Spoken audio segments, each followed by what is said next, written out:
אני מרוב התרגשות שכחתי לומר שדנה פרידמן נמצאת באולפן בתל אביב. היי דנה. ערב טוב, ואיתנו גם רעות. רעות, נכון. וגם שלום. דן ביאלסקי נדמה לי נמצא שם. דן כבר יחזור אלינו לאולפן. אוקיי, תגידו לו שייכנס מהר. אנחנו נגיד לו. אוקיי, ופה מולי יושב סילביו פינקו. שלום לך, המיקרופון שלך עכשיו פתוח. אהלן, ערב טוב. סילביו, עכשיו התור שלך, נכון?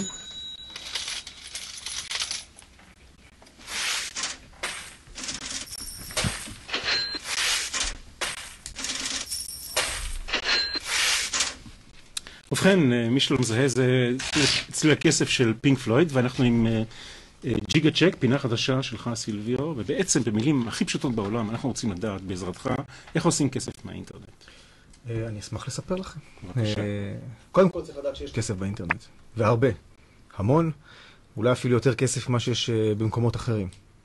הכסף בכלל הולך וזז לכיוון האינטרנט. אז כדי לעשות כסף באינטרנט, ניגש ישר לעניין, אנחנו צריכים 3 דברים. אחד, אנחנו צריכים מוצר כלשהו, כלומר משהו שאנשים רוצים. המוצר לא חייב להיות משהו פיזי, זה יכול להיות משהו פיזי, אבל זה לא חייב להיות משהו פיזי, זה יכול להיות אפילו מידע. דרך אגב, יש לי לך אוזניות, כי הבנות בתל אביב, נדמה לי רוצות לשאול אותך שאלה או שתיים. אני אשמח, רק אני לא... אוקיי. או מקסימום דרכך אוקיי. תעביר את השאלה. טוב. אז דבר ראשון, אנחנו צריכים מוצר כלשהו. כן. דבר שני, אנחנו צריכים דרך לגבות את הכסף. זה אוקיי. דבר חשוב, כלומר, אנחנו צריכים בסופו של דבר שיגיע אלינו איזשהו צ'ק, כמו השם של הפינה, כן. או העברה בנקאית, זה גם בסדר. כן. ואנחנו צריכים, הדבר הנוסף, הנה, שמים לי אוזניות. כן. פשוט מאוד. והדבר האחרון, שהוא לא פחות חשוב, אולי אפילו יותר, הוא תנועה. אוקיי. תנועה של אנשים. בדומה בעצם לעסק רגיל, גם בעסק רגיל, גם במסעדה יש לנו בעצם מוצר שאנחנו מוכרים, יש לנו קופה רושמת ויש לנו אנשים שנכנסים. אני אתן אולי דוגמה לאיזשהו מודל עסקי פשוט שמאוד מאוד נפוץ באינטרנט, או בכלל בעולם, להרוויח כסף עם פרסומות באתר. אוקיי. כלומר, אז המוצר שלנו זה איזשהו תוכן בחינם שאנחנו נותנים. דרך לגבות את הכסף זה בדרך כלל דרך איזושהי רשת שתשים את הפרסומות בצורה אוטומטית. הפרסומות גם יהיו קונטקסטואליות, כלומר יהיו קשורות למידע שיש אצלנו באתר. בדומה למה שאמרת על הבילבורד, שבעצם כל אחד בעצם רואה פרסומת שמתאימה לו. ואת התנועה אנחנו נשיג, למשל על ידי זה שאנחנו נלך לפורומים. כן. ונשים שם כל מיני תגובות, ואנחנו נפנה אנשים לאתר שלנו. אולי נראה דוגמה חיה של זה, שזה 2 בנות טיפש 10, כן. אולי קצת יותר, נניח בסביבות ה-20, שמה שעניין אותם בחיים, זה בחיים שלהם, זה החיים של הסלבריטיז. דבר מאוד נפוץ, הרבה בנות 20 זה מה שמעניין אותם, והיה להם הרבה מה להגיד על הלבוש שלהם. הם פתחו בלוג, לקחו תמונות בלי זכויות יוצרים של אותן סלבריטיז. דבר האחרון שהם עשו למשל זה כמובן היה לחתונה המלכותית, כן. כמובן, ואמרו מה הם חושבות על זה. אתה רוצה לנחש כמה אתר כזה יכול להרוויח בחודש?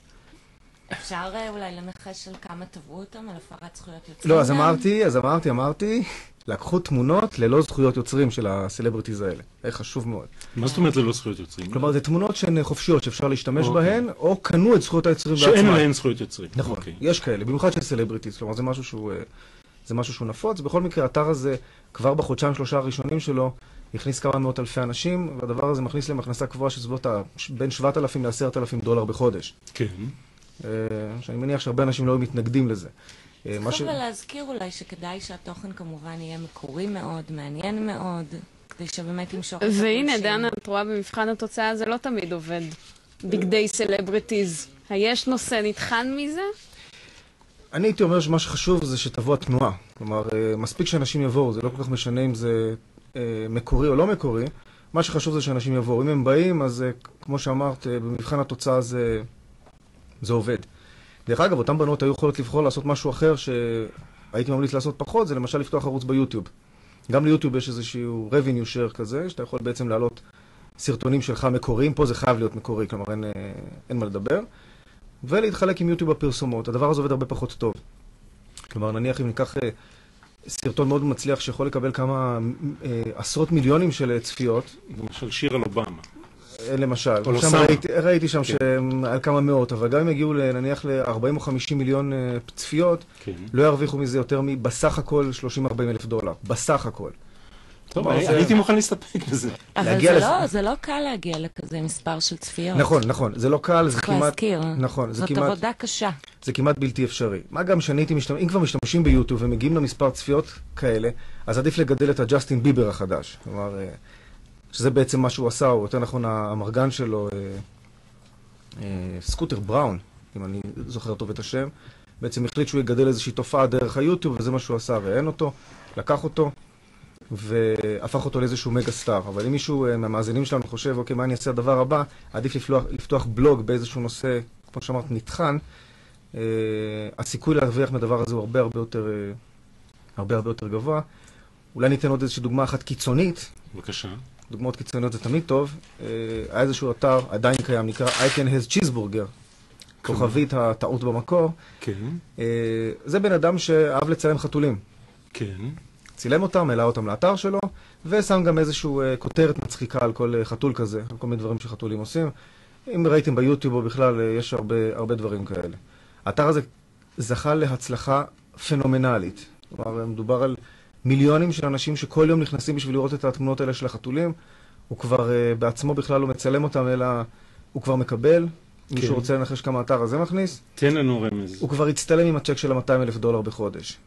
אוקיי. תמונות של חתולים. חתולים בכלל זה עובד. נכון. אני מניח שבשבועות הבאים תיתן לנו עוד כמה דוגמאות של איך עושים כסף. אולי בסוף נצא עשירים. נכון. סילביה פינקו, תודה רבה לך. אנחנו בטוח זקוקים על לזה. ג'יגאבייט, על ג'יגה צ'ק. כן, דני? אני אומר שאנחנו זקוקים לזה, אף אחד מאיתנו עדיין לא עשה את זה. לא יזיק גולשים לנו. ולא מצליחים. בסוף נצליח. ואני אעשה פיילוט פה בתוכנית. אוקיי, תודה רבה. תודה רבה.